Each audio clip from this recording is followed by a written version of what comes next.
नमस्कार, मी सुनीता. सगळ्या माझ्या गोडताईंचं मैत्रिणींचं आपल्या पुन्हा एका नवीन व्हिडिओमध्ये अगदी मनापासून स्वागत करते. सर्वांना श्री स्वामी समर्थ. सर्वांना शुभ सकाळ. तुमचा सगळ्यांचा आजचा दिवस खूप छान, आनंदाचा आणि आरोग्यदायी जावो अशी स्वामींच्या चरणी प्रार्थना करते आणि आजच्या व्हिडिओला सुरुवात करते. तर इथे काळ्या मसाल्याची मटकीची भाजी बनवते. त्यासाठी तेलामध्ये जिरं आणि थोडीशी हळद घातली होती आणि मटकी धुवून घातलेली होती मोड आलेली. तर त्याच्यामध्ये थोडंसं मीठ घालून व्यवस्थित परतवून घेतलं आणि थोडं पाणी घालून याला 3-4 मिनटं फक्त एक शिट्टी होईपर्यंत याला मी शिजवून घेणार आहे. अगोदर मस्त तेल आणि मिठात जर ही मटकी शिजवून घेतली ना थोडीशी हळद टाकून, तर भाजीची टेस्ट आहे ना खूप छान लागते. त्यामुळे अगोदर आता ते होते तोपर्यंत एका साईडला खोबरं घेतलेलं आहे. छान मस्त तांबूस रंग येईपर्यंत याला परतवून घेणार आहे.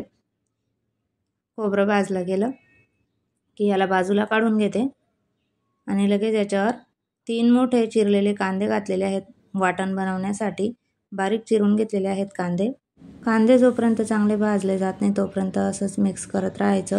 वरून थोडंसं तेल घालायचं म्हणजे पटकन होतात ते.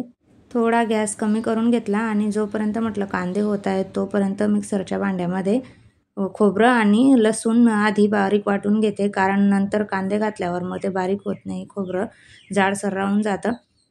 तोपर्यंत कांदे छान असे काळे होईपर्यंतच आपल्याला भाजायचे आहेत. त्यानंतर गॅस बंद केला आणि धना पावडर घातलेला आहे, लाल तिखट घातलेलं आहे, जिरं घातलेलं आहे आणि मग गरम मसाला. बस एवढं घालून हे आपल्याला व्यवस्थित परतवून घ्यायचं आहे. गावाकडे जेव्हा चुलीवर आपण स्वयंपाक करतो तर चुलीमध्येच आपण कांदे भाजण्यासाठी टाकून देतो, तर छान भाजून जात होते. मग बारीक कट करून अशी तव्यावर भाजायची गरज पडत नव्हती. फक्त मस्त छान भाजून व्हायची आणि त्याची टेस्ट पण खूप छान लागायची. मसाला संपूर्ण भाजला गेला की एका प्लेटमध्ये काढून घेतला आणि थंड होण्यासाठी ठेवला थोडा वेळ. आणि मसाला थंड झाल्यावर मग आता मिक्सरच्या भांड्यामध्ये मसाला व एक बारीक कट करून घेतलेला टोमॅटो घातलेला आहे. टोमॅटोमधल्या बिया मी काढून घेतल्या होत्या, कारण बिया काढून घेतल्यानंतर मग भाजी आंबट नाही लागत. त्याच्यामुळे आता हे सगळं बारीक वाटून घेतलं मिक्सरमध्ये. गॅसवर कढई ठेवलेली आहे. त्याच्यामध्ये 2 ते 3 पळ्या तेल घालून घेते. तेल तापल्यानंतर मग त्याच्यामध्ये आता हा वाटून घेतलेला मसाला त्याच्यात घालूया आणि व्यवस्थित छान परतवून घेऊ. कांदा जर आधी भाजताना व्यवस्थित भाजला गेला असेल तर मग मसाल्याला आहे ना जास्त भाजायची गरज पडत नाही किंवा भाजीचा रंग चांगला येतो. किंवा कांदे जर आपण अर्धवट भाजले तर मग भाजीचा रंग थोडा भुरसट वाटतो, तेवढा कलर येत नाही भाजीला. त्याच्यामुळे कांदे भाजतानाच आधी व्यवस्थित भाजून घेतले तर मग मसाला छान होतो. आता मसाला भाजला गेला त्याच्यानंतर थोडंसं पाणी घातलं त्याच्यामध्ये आणि पुन्हा परतवून घेतलं. थोडंसं मीठ घालणार आहे मी याच्यामध्ये, कारण मटकीमध्ये अगोदर मीठ घालून झालेलं होतं. आता फक्त मसाल्यापुरतंच मीठ घातलेलं आहे आणि झाकण ठेवून मी याला 2-3 मिनटं शिजवून घेऊया. 2-3 मिनटानंतर झाकण उघडून आपल्याला याच्यामध्ये शिजवलेली मटकी घालायची आहे. नंतर कुकरमध्ये पण थोडंसं पाणी घातलं होतं, कारण तेल घातलेलं होतं मटकीमध्ये, मग ते आजूबाजूला लागलेलं असतं, त्यामुळे त्याच्यात पाणी ओतून मग ते परत या भाजीमध्ये ओतलं. भाजी झाल्यानंतर तोपर्यंत तो कुकर स्वच्छ करून एका साईडला पटकन लगे भात लावून घेतला, कारण बाहेर जायचं होतं मिस्टरांना. मग थोडी घाईच होती, पटकन स्वयंपाक करायचा होता. मग एका साईडला भात लावून दिला. तोपर्यंत चपात्यांचं पीठ मळलं. पीठ मळेपर्यंत भाजी छान शिजलेली होती, कारण मटकी अगोदर शिजवून घेतलेली होती, त्यामुळे याला जास्त शिजवायची गरज नव्हती. आणि मीठ पण मी अगोदर मटकीमध्येच संपूर्ण भाजीचं घातलेलं होतं, त्यामुळे नंतर घालायची गरज नव्हती. गॅस बंद केला. वरून बारीक चिरलेली कोथिंबीर घातली. आता इथे कोशिंबीर मी इथे तयार करून घेणार आहे. लगेचच जेवायला वाढायचं होतं, त्यामुळे म्हटलं अगोदर हे तयार करून घेते आणि गरम गरम चपात्या झाल्या की मग जेवायला वाढते. तर हे सगळं साहित्य अगोदर कट करून घेतलं. बीट, काकडी, टोमॅटो, कांदा आणि एक हिरवी मिरची बारीक कट करून घेतली होती आणि कोथिंबीर घातलेली आहे. आता ह्याच्यामध्ये 2-3 चमचे दही घालते. उन्हाळ्यात आपल्या जेवणामध्ये दही घ्यायलाच पाहिजे आपण, किंवा कांदा, बीट, काकडी याचा पण समावेश आपल्या जेवणामध्ये करायला पाहिजे आपण. आणि जेवणासोबत जर दुसरं काहीतरी एक्स्ट्राचं असलं ना तर मग बरं वाटतं थोडंसं खाताना. त्याच्यामुळे दुपारी थोडं का असे ना सलाड तयार करून घ्यायचं किंवा अशी कोशिंबीर तयार करून जेवणामध्ये आपण घेऊ शकतो. तर कोशिंबीर तयार झालेली होती. ऋतूनुसार आपण आपल्या आहारामध्ये बदल करणं पण खूप गरजेचं असतं. उन्हाळ्यामध्ये जसं आपण दुपारी ताक वगैरे पितो किंवा ज्या भाज्यांमध्ये भरपूर प्रमाणात पाणी असतं जसं काकडी वगैरे किंवा फळांमध्ये टरबूज असं आपण खाऊ शकतो. तरी ते माझ्या चपात्या तोपर्यंत तयार झाल्या. कोशिंबीर झाल्यानंतर मोठ्याच केल्या आहेत मी आज चपात्या जरा. तर घडीच्या चपात्या असतात माझ्या 4 पुडी.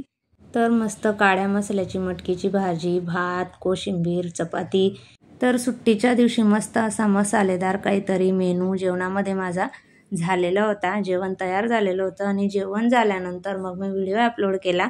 व्हिडिओ अपलोड झाल्यानंतर थोडा वेळ मग आराम केला. संध्याकाळी मला बाहेर जायचं होतं. म्हटलं त्याआधी हे गावावरून आणलेलं सामान होतं ते तसंच पडलेलं होतं.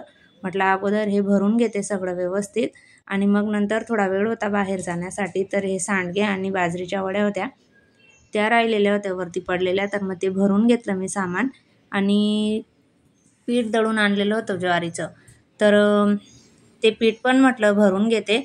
अगोदर डबा घासून घेतलेला होता कारण एकदाचं पीठ भरलं गेलं की मग डबा परत घासायला होत नाही किंवा आपण इतर साफसफाई काढली तर त्यावेळेस मग याला स्वच्छ करायची गरज पडत नाही. भरलेला डबा खाली करण्यापेक्षा त्याच्यात दुसऱ्या वेळेस दळून आणलेलं पीठ भरायच्या आधीच त्याला स्वच्छ करून घेते आणि मगच त्याच्यात पीठ भरते. तर सगळं सामान भरण्यांमध्ये डब्यामध्ये भरून व्यवस्थित जागेवर लावून घेतलं. त्यानंतर सिद्धी, वेदू यांना कलिंगड खायचं होतं. मग कट करून सगळ्यांना दिलं. त्यानंतर मग आम्ही बाहेर गेलो.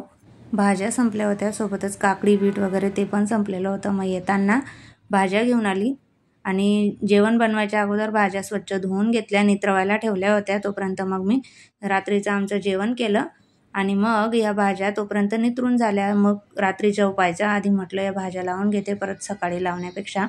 तेव्हाच्या तेव्हा मग भाज्या डब्यांमध्ये भरून घेतल्या आणि फ्रीजमध्ये ठेवून दिल्या. आठवड्याच्या भाज्या मी एकदाच आणते, परत भाज्या घ्यायला मग जात नाही एकदा आणल्या म्हणजे. कारण जवळपास लगेचच नाही भेटत, थोडं लांब जावं लागतं घेण्यासाठी आणि असतं दुकानांमध्ये पण थोडं महाग असतं. त्याच्यामुळे मग मी एकदाच बाजारात जाऊन भाज्या घेऊन येते सगळ्या. कांदे पण मी घेऊन आली होती आणि लसूण गावावरून आणलेला होता. तर कांदे पण भरून घेतले. आधी वरचे थोडेसे साल जे होते ते काढून घेतले कांद्यांची, कारण हे रॅक आहे ना उघडताना मग फ्रीजच्या खाली घाण पडते कांद्यांची. तर अगोदर म्हणून स्वच्छ करून घेतले. तर हे जे सामान आहे हे काकूंनी आणून दिलं होतं मला मागच्या वर्षी. पण 1 किलो जिरं आणि 1 किलो खोबरं आणून दिलेलं होतं. ते मला वर्षभर व्यवस्थित पुरलं म्हणून मग मी ह्या वर्षी पण त्यांच्याच जवळ सांगितलेलं होतं. कारण परवडतं ते तिकडे कल्याणच्या मार्केटमध्ये, इथल्या जवळच्या दुकानांपेक्षा तिकडे स्वस्त पडतं वाटतं. मग म्हणून मागून घेतलं. मला तिकडचं एवढं माहीत नाही, ते आधीचपासून आणतात त्याच्यामुळे त्यांना माहिती आहे. तर हे आता मी सुकवायला ठेवणार, आधी तेव्हा भरेल. तर असो आजचा दिवस असा गेला. तुम्ही जर व्हिडिओनं पहिल्यांदा बघत असाल तर चॅनलला सबस्क्राईब करा. आवडलं असेल तर लाईक करा, शेअर करा. श्री स्वामी समर्थ.